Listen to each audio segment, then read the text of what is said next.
ഞാൻ ആരാണെന്ന് കുട്ടിക്ക് ശരിക്കും മനസ്സിലായിട്ടുണ്ടോ? എനിക്കറിയാം നിങ്ങളെ. സേതുമാധവൻ അല്ലേ? ഞങ്ങളുടെ പപ്പയെ കൊന്ന സേതുമാധവൻ. പിന്നെന്തിനാണ് എന്നെ രക്ഷിച്ചത്? കണ്ടില്ലെന്ന് നടിച്ചിരുന്നുവെങ്കിൽ ചോര വാർന്ന് നേരം വെളുക്കുമ്പോഴേക്കും മരിച്ചു കിടക്കുന്നത് കാണായിരുന്നില്ലേ? എന്നിട്ട് നിങ്ങൾ ഞങ്ങളുടെ മുറ്റത്ത് കിടന്ന് മരിച്ചാൽ ഞങ്ങളുടെ പപ്പയെ തിരിച്ചു കിട്ടുമോ? ഞങ്ങളുടെ നഷ്ടം തീരുമോ? പപ്പയെ കൊന്നവൻ കൺമുമ്പിൽ കിടന്ന് ചാവണത് കാണായിരുന്നില്ലേ? നല്ല കാഴ്ച. ആരും മരിക്കണത് എനിക്കിഷ്ടമല്ല. മരണം എപ്പോഴും നഷ്ടപ്പെടുത്തുകയുള്ളൂ. പപ്പയെ കൊന്നപ്പോ നിങ്ങൾ എന്ത് നേടി? 5-8 കൊല്ലത്തെ ജയിൽവാസം അല്ലേ? ഞങ്ങളുടെ നിലനിൽപ്പ് തന്നെയാ ഇല്ലാണ്ടായത്. നിങ്ങൾ മരിച്ചാലും ഞങ്ങളെപ്പോലെ അനാഥരാവുന്ന ആരെങ്കിലും ഉണ്ടാവും. പിന്നെ പരമേട്ടൻ പറഞ്ഞ് കാര്യങ്ങൾ കുറച്ചൊക്കെ അറിയാം. എന്റെ പപ്പയ്ക്ക് നിങ്ങളോട് ക്ഷമിക്കാമായിരുന്നു. എനിക്ക് നിങ്ങളോട് ഒരിക്കലും ദേഷ്യം തോന്നിയിട്ടില്ല.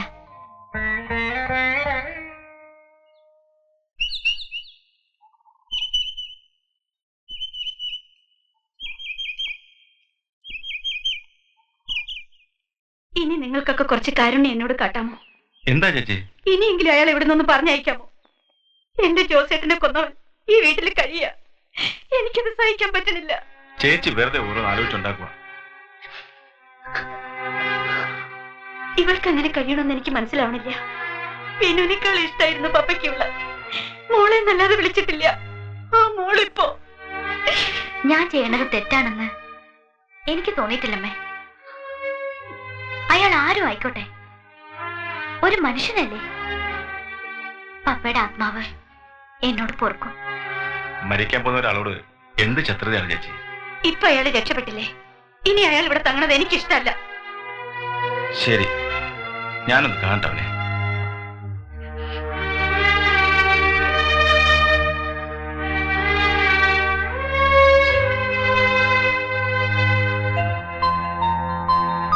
മോളെ, പപ്പയ്ക്ക് ചോറിരിക്കുന്നുണ്ടോടി? അതെന്ത് ചോദ്യ? ദിവസം ഇയാളുടെ പങ്കെടുത്ത് മാറ്റിവെക്കും 3 നേരം. ആ ഒരു ഉറപ്പേ എനിക്കുള്ളൂ. എന്റെ വീട്ടിലുണ്ടാവില്ല അത്. എല്ലാവർക്കും എന്റെ പണം മാത്രം മതി. ഞാനൊന്ന് വീണുപോയാൽ ആരും ഉണ്ടാവില്ല. പപ്പ, ഇനി ഇതൊക്കെ നിർത്തിക്കൂടെ പപ്പ?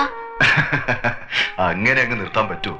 ഞാൻ തല പതുക്കെ ഒന്ന് താഴ്ത്തിയാൽ അടിക്കാൻ തരം നോക്കി ശത്രുക്കൾ നിൽക്കുന്നുണ്ട്. മോളുടെ കാര്യത്തിലെ പപ്പയ്ക്ക് വിഷമുള്ളൂ. എനിക്ക് എന്തെങ്കിലും പറ്റിയ എന്റെ കുടുംബക്കാർ നിങ്ങളെ വെച്ചേക്കില്ല. വിനു എങ്ങനെയും ജീവിക്കും. അവൻ ആൺകുട്ടിയാണല്ലോ. നിങ്ങളെ ആരും അംഗീകരിക്കില്ല.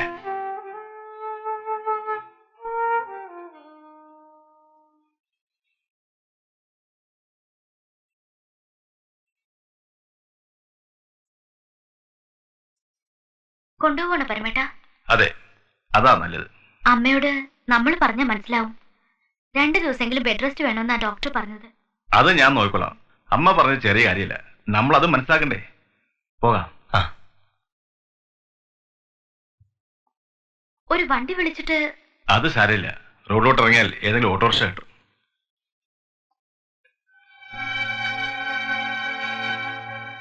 കുട്ടിയോട് എന്താ പറയേണ്ടതെന്ന് എനിക്കറിയില്ല.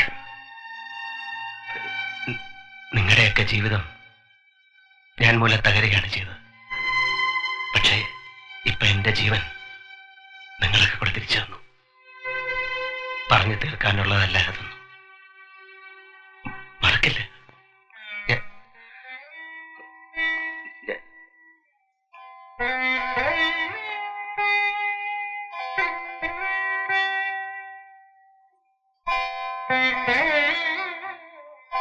അമ്മയോട് പറഞ്ഞേക്ക.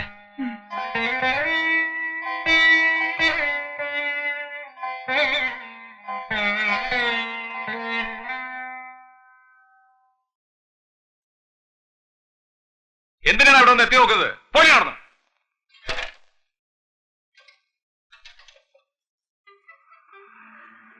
വീട്ടിലേക്ക് പോയിക്കൂടെ നിനക്ക്? ഇല്ല, വീട്ടിലേക്കില്ല. ഈ രൂപത്തിൽ പ്രത്യേകിച്ച്. എന്നാലൊരു കാര്യം ചെയ്യാം. നമ്മുടെ തമിഴിന്റെ ലോഡ്ജിൽ ഒരു മുറിയെടുക്കാം, ഭേദാവണവരെ. പിന്നെ ഇങ്ങോട്ട് പോരാ. നിങ്ങൾ എന്താ ഈ ആലോചിക്കണേ? മനുഷ്യരുടെ കാര്യങ്ങള്. ഇന്നലത്തെ ശത്രു വിചിത്രം തന്നെ. സ്വന്തം അച്ഛനെ കൊന്നവന് വേണ്ടി എന്തെല്ലാം ചെയ്തു ആ അമ്മയും മക്കളും. എത്ര നല്ല ആളുകൾ അവരെന്നറിയോ? ജോസറ്റ് ഒരു മനുഷ്യനായിട്ട് പെരുമാറിയിട്ടുള്ളത് അവരോട് മാത്രമാണ്. തിരിച്ചങ്ങനെ സ്നേഹിക്കാനും അവര് മാത്രമേ ഉണ്ടായിരുന്നുള്ളൂ.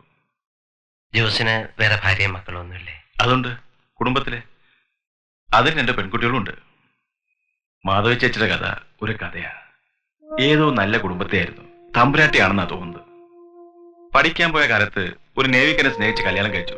അതിലുള്ളതാ ഇന്ദു. ഇന്ദുവിന് 10-12 വയസ്സുള്ളപ്പോ പെട്ടെന്നൊരു അപകടത്തിൽ അയാൾ മരിച്ചു. പിന്നെ അവരെ തിരിഞ്ഞു നോക്കാൻ ആരും ഉണ്ടായില്ല.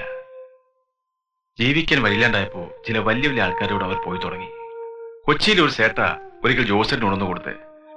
പിന്നെ ജോസേട്ടൻ അവരെ കാണാൻ വേണ്ടി ഇടയ്ക്ക് കൊച്ചിക്ക് പോയി തുടങ്ങി. അവർ പുറമെ ആരുടെ അടുത്തും പോകണ്ടായി. ഒരു ദിവസം ജോസേട്ടൻ എന്നെ മുറിലേക്ക് വിളിച്ചു. ഞാനൊരു അഭിപ്രായം ചോദിക്കാനാണ് നിന്നെ വിളിച്ചത്. നമ്മുടെ വരവും പോക്കും ഇവിടെ അടുത്ത ഫ്ലാറ്റുകാർക്കൊക്കെ പ്രശ്നമായിരിക്കുന്നു. ഞാനൊരു കാര്യം തീരുമാനിച്ചു. മാധവിയും മോളും രാമപുരത്തിന് കൊണ്ടുപോകാൻ. എന്നിട്ട് നമ്മൾ അമ്പലത്തിനടുത്തൊരു വീടും പറമ്പ് നോക്കിയിട്ടില്ലേ, അത് വാങ്ങും. എന്നിട്ട് അവിടെ താമസിപ്പിക്കും. എന്താ നിന്റെ അഭിപ്രായം? വീട്ടിലുള്ളവര് എന്റെ ഇഷ്ട. എനിക്ക് തോന്നിയോണം ചെയ്യും. ആർക്കാടാ ചോദിക്കാൻ ധൈര്യം? ജോസേട്ടൻ ജീവിച്ചിരുന്നപ്പോ അവർക്കൊരു വിഷമങ്ങളും ഉണ്ടായിരുന്നില്ല. ഇന്ദുവിന്റെ ജീവനായിരുന്നു. ഒരു പ്ലാവിലെ എടുപ്പിക്കില്ല. ഇന്നാ പെൺകുട്ടി കുടുംബം നോക്കാൻ കഷ്ടപ്പെടുക. കുറച്ച് നാള് ട്യൂഷൻ പഠിപ്പിച്ചു. ചെല്ലുന്നിടത്തൊക്കെ പ്രശ്നങ്ങളാ. ഇത്തിരി തൊലിയെളുപ്പും ചന്തം ഉണ്ടായി പോയല്ലോ. പിന്നെ അമ്മയ്ക്കുള്ള ചീത്തപ്പേരും. ഇപ്പോ ഇവിടെ ഒരു ടെലിഫോൺ ബൂത്തിലിരിക്കുക പെണ്ണ്. ആ കുട്ടി പറഞ്ഞത് എത്ര ശരിയാണ്. മരണം എപ്പോഴും നഷ്ടപ്പെടുത്തുകയുള്ളൂ. അച്ഛന്റെ മരണം, വളർത്തച്ഛന്റെ മരണം, ഞാൻ തകർത്ത ജീവിതങ്ങൾ. പാവം. എന്നിട്ടും എന്നോട് കരുണ കാണിച്ചു. മനസ്സിലാവുന്നില്ല. ഇതെല്ലാം എങ്ങനെ ഞാൻ തിരുത്തും? എനിക്കറിയില്ല.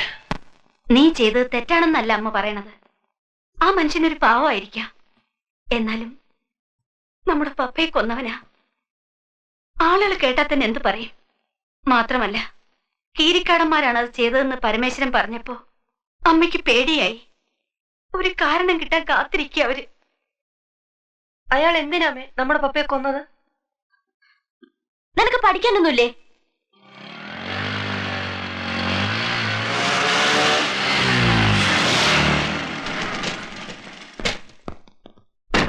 തുറക്കടി വാതില്. എന്താ വേണ്ടത് നിങ്ങൾക്ക്? എന്താ വേണ്ടത് പറഞ്ഞുതരാം. വാതിൽ തുറക്കടി. കാര്യം പറയാതെ വാതിൽ തുറക്കില്ല. തുറന്നില്ലെങ്കിൽ ചവിട്ടി പൊളിക്കട ജോയി. ജോയിച്ച എന്ത് അക്രമമായി കാണിക്കണേ? ഒരുത്തിനകത്ത് രക്ഷിച്ച് കിടത്തിയിട്ടില്ലേ എന്റെ ജോസേട്ടനെ കൊന്ന തെണ്ടീനെ?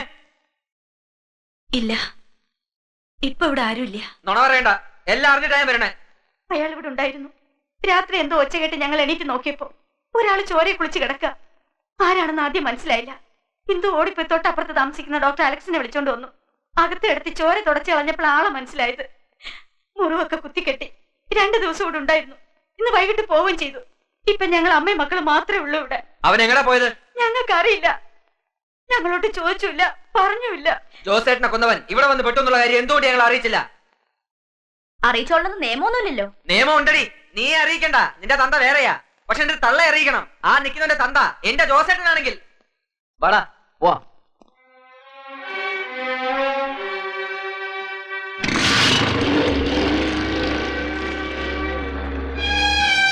കണ്ടോടി, ഇപ്പൊ കണ്ടോ? ഞാൻ പറഞ്ഞപ്പോ മനസ്സിലായില്ല. ഇനി ഇതിന്റെ പേരിൽ കേൾക്കാൻ പോണ തെറിയും ചീത്തേ എത്രയാണെന്നറിയോ? അയാൾ അവിടെ തന്നെ കിടന്ന് ചത്ത. ചേച്ചിക്ക് എന്തായിരുന്നു?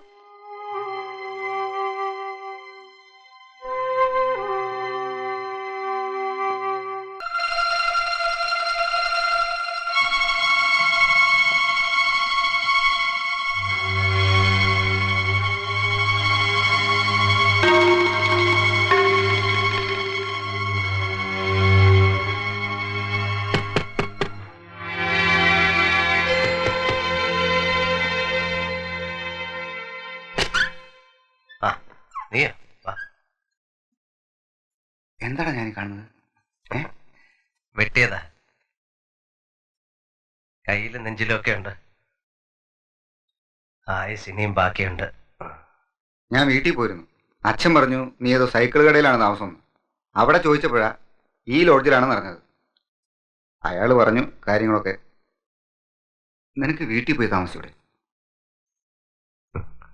ഏത് വീട്?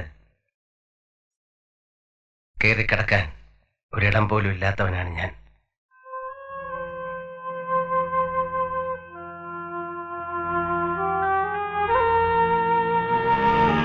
ദാ കണ്ടോ, ആ തെരുവിലാണ് സേതുമാധവൻ എല്ലാം നഷ്ടപ്പെട്ടത്.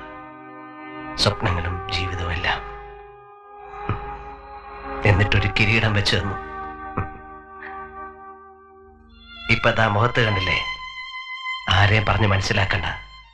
കൊള്ളാം, ഭംഗിയുണ്ടല്ലേ? അതൊക്കെ നമുക്ക് മാറ്റിയെടുക്കാം. എന്തിന്? ഇനി ഇത് മാറ്റാൻ പാടില്ല. സേതുമാധവന്റെ കിരീടത്തിൽ ഇതൊരു തൂവൽ. തൂവലോ? അതെ, തൂവൽ. നിനക്കതൊന്നും മനസ്സിലാവില്ല അല്ലേ, മണ്ടൻ? എന്ത് ശരിയായത്? നിനക്ക് ആകെ ഒരു മാറ്റമുണ്ട്. ജയിലിൽ നിന്ന് വന്നപ്പോ കണ്ട സേതു അല്ലത്. അല്ല അല്ലേ? ഒരു മനുഷ്യനെ എത്രത്തോളം താഴാൻ പറ്റും? ഭൂമിയോളം അല്ലേ? പിന്നെ ചവിട്ടാണ് തലയിൽ. എങ്ങോട്ട് താഴും? പാതാളത്തിലേക്ക് താഴാൻ മഹാബലിയല്ല, വെറും മനുഷ്യൻ സേതുമാധവനാണ്. ഇനി ഒരിക്കലെങ്കിലും, ഒരു പ്രാവശ്യമെങ്കിലും എനിക്ക് ജയിക്കണോടാ, ഒരു പ്രാവശ്യമെങ്കിലും. നീ വിഷമിക്കണ്ട, ഒക്കെ ശരിയാവും. മിണ്ടരുതാ വാക്ക്. ശരിയാവും അത്രേ. കേട്ടു തുരുമ്പിച്ചു. ജീവിതത്തിൽ 1000 വട്ടം എന്റെ മനസ്സ് എന്നോട് പറഞ്ഞിട്ടുണ്ട് ശരിയാവും. എന്റെ അമ്മ, അച്ഛൻ, പെങ്ങന്മാര്, അനിയൻ, ദേവി, നീ, അങ്ങനെ എല്ലാവരും പലവട്ടം പറഞ്ഞു ശരിയാവും. എവിടെ എവിടെ ശരിയായി? ശരിയാവില്ല. സേതുമാധവൻ ഒരിക്കലും ശരിയാവില്ല.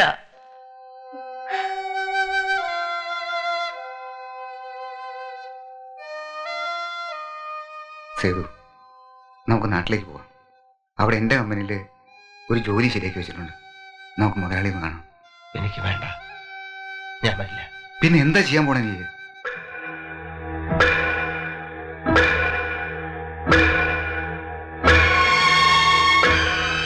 എന്ത് ചെയ്യണമെന്ന് ഞാൻ തീരുമാനിച്ചിട്ടുണ്ട്.